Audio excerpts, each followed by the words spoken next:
कि भारतीय जनता पार्टी के प्रवक्ता यहाँ पे बैठकर जो बोल रहे हैं कि हमने कहा था मंदिर बनाएंगे और हमने मंदिर बना दिया। सर, आप एक वकील हैं और आपको ये बात कहना शोभा। भीख का कटोरा लेके गई कांग्रेस पार्टी। 42 सीटें हैं लोकसभा की।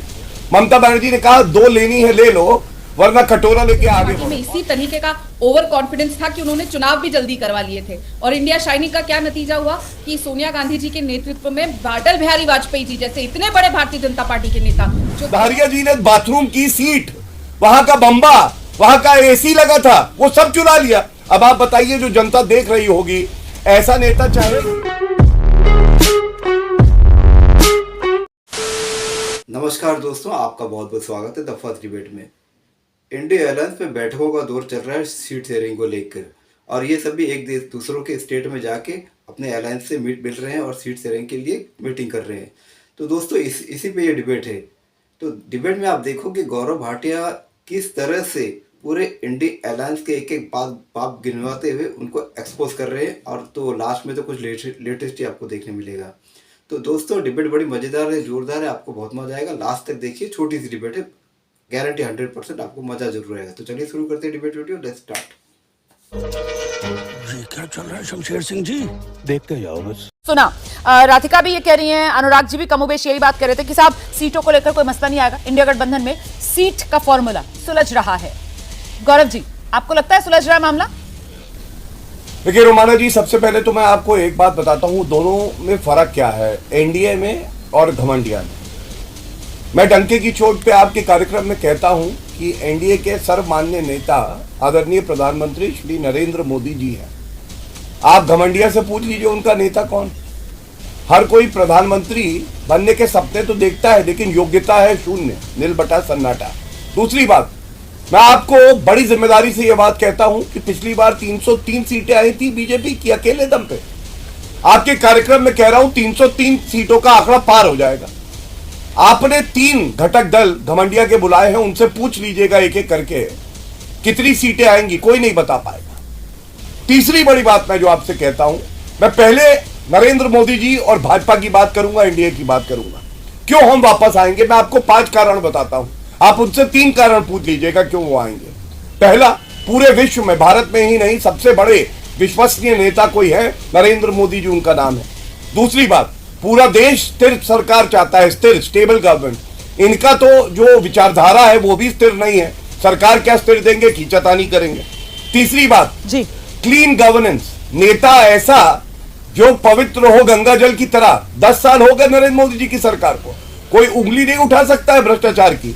और इनके समय में 2G, कोलगेट, माताजी घोटाला, जीजाजी घोटाला, राहुल जी घोटाला, सारे घोटाले हुए।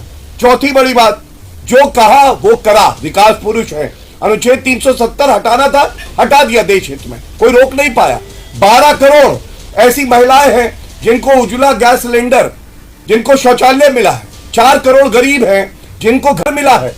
220 करोड़ टीके सुरक्षा कवच भारतीयों को लगा दिए। ये दिखाता है एक सोच, एक विजन। 5वीं सबसे बड़ी बात जी, जो कहा राम मंदिर वही बनाएंगे, तो ये तंज कसते थे राम मंदिर वही बनाएंगे, तारीख नहीं बताएंगे।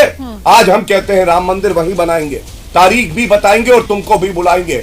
हिंदू अस्मिता वापस करी है किसी व्यक्ति ने, उस व्यक्ति का नाम नरेंद्र मोदी है। 5 कारण बताए, आप 3 पूछ लीजिएगा और 2 सवाल जो मैंने पूछे। ठीक है सर, आइए वो सवाल कि क्या सीटों को लेकर मामला फंसेगा या फिर गाड़ी निकल जाएगी, इस चुनौती को पार कर लेगी इंडिया गठबंधन, इस पर अभी भी क्वेश्चन मार्क है। राधिका, रोमाना जी, भारतीय जनता पार्टी के प्रवक्ता के वचन के शब्द सुनकर और इनके साथियों के शब्द सुनकर मुझे ना 2003-2004 याद आ रहा है। आपको याद है इंडिया शाइनिंग, इतना ज़्यादा भारतीय जनता पार्टी में इसी तरीके का ओवर कॉन्फिडेंस था कि उन्होंने चुनाव भी जल्दी करवा लिए थे। और इंडिया शाइनिंग का क्या नतीजा हुआ कि सोनिया गांधी जी के नेतृत्व में अटल बिहारी वाजपेयी जी जैसे इतने बड़े भारतीय जनता पार्टी के नेता जो 2 से लेकर पहली सरकार बनाने का जिन्होंने काम किया, उनका इंडिया शाइनिंग और जो ये ओवर कॉन्फिडेंस था वो धराशायी हो गया। और मैं आपके चैनल पे एक और बात बोलना चाहूंगी कि भारतीय जनता पार्टी के प्रवक्ता यहाँ पे बैठकर जो बोल रहे हैं कि हमने कहा था मंदिर बनाएंगे और हमने मंदिर बना दिया। सर, आप एक वकील हैं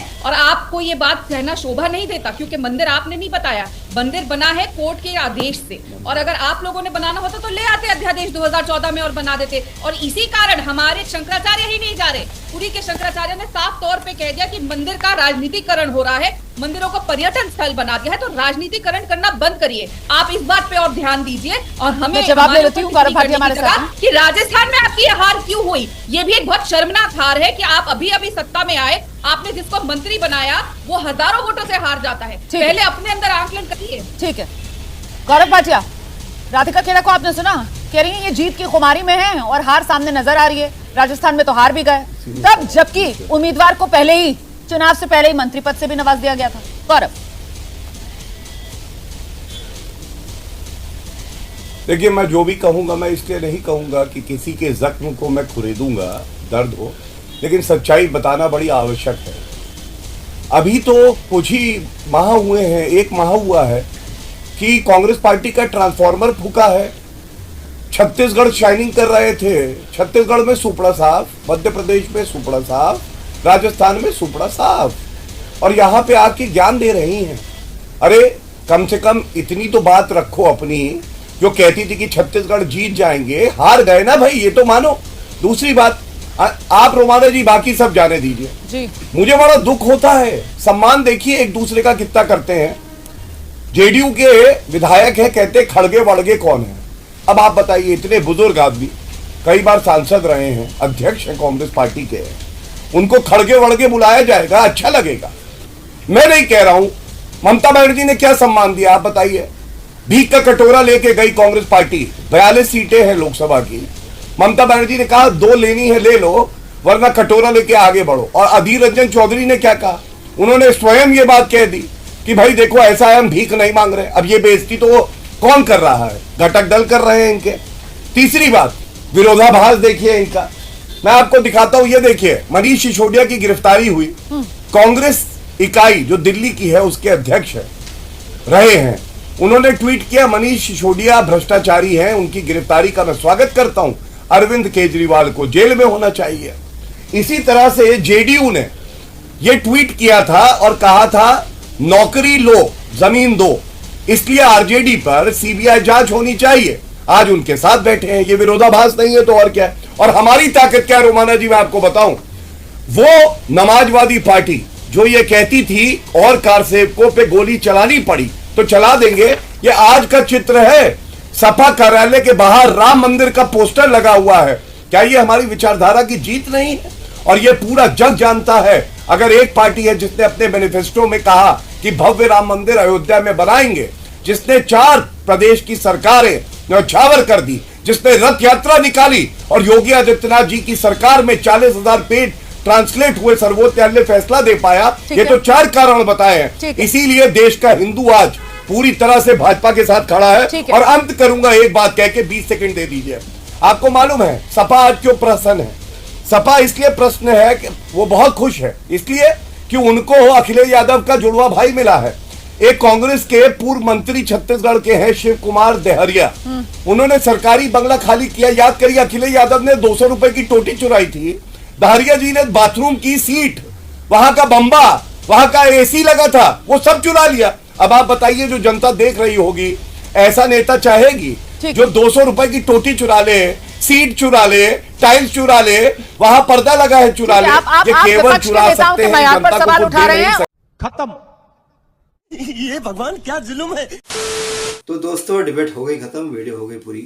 तो दोस्तों, जैसे कि आप देख रहे हो, ये सभी एक दूसरे के अंदर अंदर लड़ ही रहे हैं कि कोई कांग्रेस को सीट नहीं देना चाहता है। अखिलेश यादव जाएंगे यूपी में तो कांग्रेस को ये 2 से 5 सीट देने को तैयार हो रहे हैं, ज़्यादा नहीं, क्योंकि अखिलेश यादव जी का ये कहना है कि हम ज़्यादा टक्कर दे सकते हैं बीजेपी को, आपकी तो कोई औकात नहीं है, 2 सीट से ज़्यादा दे भी नहीं सकते। और वेस्ट बंगाल में चले जाइए, वहाँ पर ममता बनर्जी इनको 2 सीट दे रही है, कांग्रेस बोल रही है ये हमें क्या भीख दे रहे हो आप।